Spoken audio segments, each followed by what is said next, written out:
Hello, this is Rochelle Agatha, and this is the lecture on calculating pay and payroll taxes, which is the beginning of the payroll process. Please note there is a great deal in these slides, and these PowerPoint slides are posted on Blackboard so that you can pull them down yourself. So as I cover them, I'm not going to read every slide to you. I'm going to hit the highlights so that you'll have just the overview of the part that I think needs more explanation. The learning objectives include basically calculating gross pay and the taxes and preparing a payroll register and in maintaining the employee's earnings records. Payroll is a science. People who have ever done payroll are really good payroll people are hard to find. So if this is a course you're taking to get an accounting job, payroll is really an area where good people are needed. A typical business event is payroll. Every job pays payroll, and businesses need to know how to calculate it right. There are a lot of federal and state rules and even local laws involved in the payroll process. Here's a nice little chart that you might want to print out that goes through all the different steps, and it is the payroll process, so it's very important, so I'd print this one out.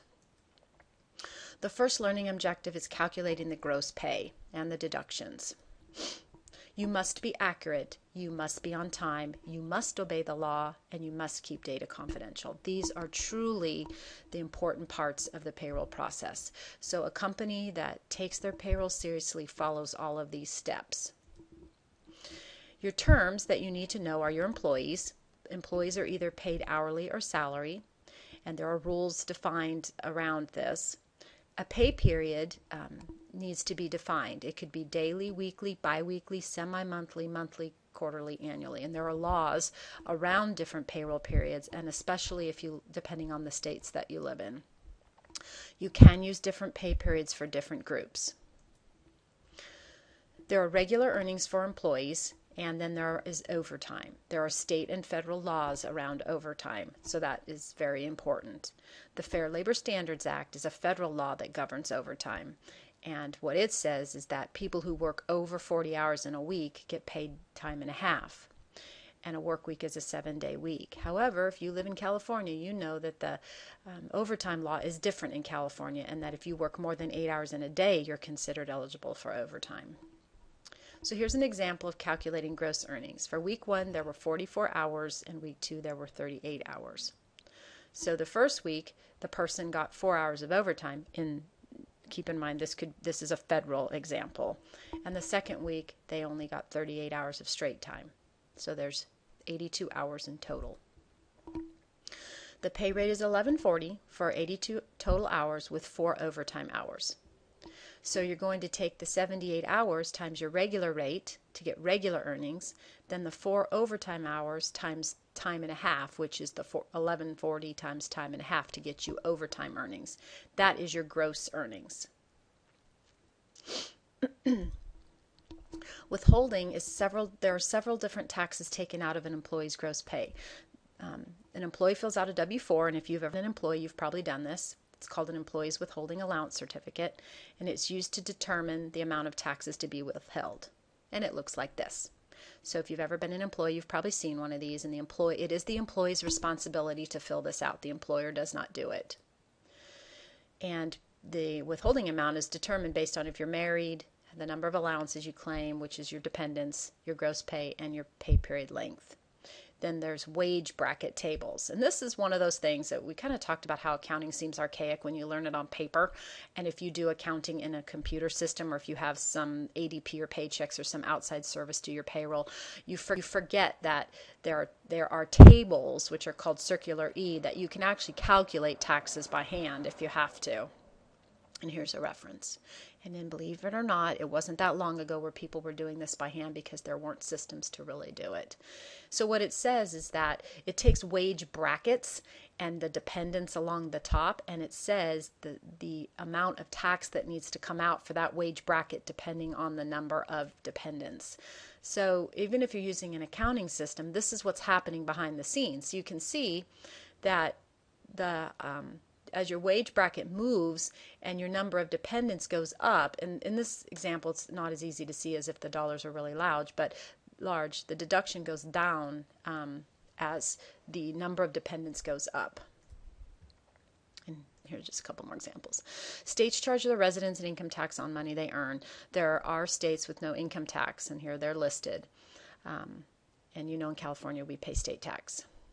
Many cities and counties tax employee earnings. It may be a percentage of gross earnings. It may be a fixed dollar amount, and they have their own rules. There are Social Security taxes, and along with federal and state taxes, and this is something that is considered FICA, and that might be a term that you'll hear. And employers are required to withhold these amounts from the employee's pay. It's a huge responsibility to do payroll, and that is why some smaller companies outsource it. Used to make the following payments: a monthly retirement benefits for persons over 62 years old. Here's the employee withholding for Social Security taxes. Medical benefits for persons over 65, benefits for persons who have become disabled, and benefits for families of deceased workers. So this is what the purpose of Social Security withholding is. And it's a political topic, and the point of this class is just to talk about accounting, not whether this is something that anyone believes in or not. The tax is really two taxes. It's OASDI and Medicare. The OASDI puts a limit on the amount of tax that an employee must pay, and the Medicare is on all wages. So here's where you start seeing that there are limits on things. The OASDI program has a tax rate on the employer and the employee, and then the Medicare rate is here. So when you hear people talk about FICA and things in general, there's little pieces behind the scenes. The Social Security maximum dollar amount is $106,800. So what that means is if you make anything up to $106,800 a year, you're taxed the full percentage. The minute you make over that, $106,900 and beyond, there's no more tax taken out of it. There's sometimes other withholdings taken out of your employees' checks: medical insurance, savings plan, disability, union dues, charitable contributions.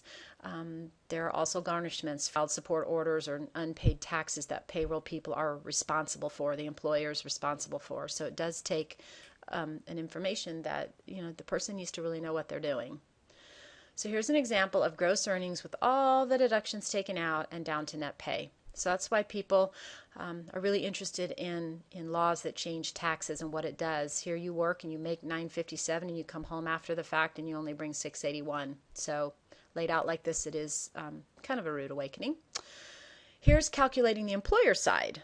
So as I mentioned, that Social Security taxes are paid. There's an employer and an employee side, and unemployment taxes are paid by the employer, and they'll be referred to as FUTA and SUTA, and there are different laws in all states. FUTA taxes come from the Federal Unemployment Tax Act. SUTA comes from the State Unemployment Tax Act. Even if a state doesn't have a tax act, then FUTA will pick up the entire difference. FUTA pays 6.2% on each employee on a wage base up to $7,000, which you can imagine seems kind of low. Grants tax credit for SUTA tax up to 5.4. So if you have a state with a SUTA, then you're granted that credit up to 5.4. So you're still paying 6.2 no matter what. So the net FUTA tax rate would be 0.8. So don't let this confuse you. The maximum tax rate is going to be 6.2. FUTA taxes, each state determines wage base limit. So the wage base limit might be different in a state. In 2011, the wage base limits for the states range from $7,000 to $37,000, and the rate can vary depending on employer to employer. Workers' comp's another thing that employers have to think about. It insures employees against losses. It's paid by the employer in most states. It's insurance based on total estimated gross payroll and on whether you have a lot of claims or not. So here's an example of workers' comp where you say that you have $50,000 of total payroll expense, and they usually put it into $100 increments, and that's how they charge you. So the more your payroll dollars go up, the higher your workers' comp insurance goes up. It's just a fact of life. Now let's learn how to prepare a payroll register. Two primary records to keep are the payroll register for the company and the employee earnings record. And these are things that are separate from any human resource file or personnel file that a company may keep. The payroll register includes all the pieces you need to prove out net pay, and they're listed here. And here's an example of one, and you're going to do some homework assignments where you actually keep track on paper like this, because it's really important to understand how to do payroll by hand before you go and do it in a computer system. And maintaining an employee earnings record. Here's an employee's earnings record. So this is like, it looks like a payroll register, but it's for one person. So this is Stephanie Higuera's earnings record. So it's all laid out, and you can just pull this for her and see what her whole payroll looked like for the whole year. So let's look at just her. She worked all these hours over all these different payrolls, and it looks like it's semi-monthly. Calculating her regular, her overtime, her gross, and coming up with totals. Here's all her deductions. FIT, which is federal income tax, SIT, state income tax. Here's your FICA, your two pieces, OASDI and Medicare, your medical insurance, your net pay. So her gross for this, let's just go down to the bottom. Her gross for year to date was $23,142, and her net ended up being $16,918. What are all these little blue things? This is just an example of an accountant ticking and tying something on to another report. Here's your check numbers, and here's her year-to-date earnings. The Fair Labor, here's a summary. The Fair Labor Standards Act is truly what guides the bulk of the historical payroll practices. Keep in mind that beyond the Fair Labor Standards Act, there are state rules, and there are many, many rules in the Fair Labor Standards Act that weren't touched upon in the beginning of this payroll calculation of Chapter 7. So, as I mentioned, these slides are posted on Blackboard, so feel free to pull them down, and you're going to start calculating some homeworks in this chapter. And if you have any questions, go ahead and send me an email. There's a lot to remember in this. Really keep in mind that there's two primary accounting records, the payroll register and the employee record, and that is really important to know if you're going to be doing payroll. So if you have any questions, go ahead and send me an email. Thanks.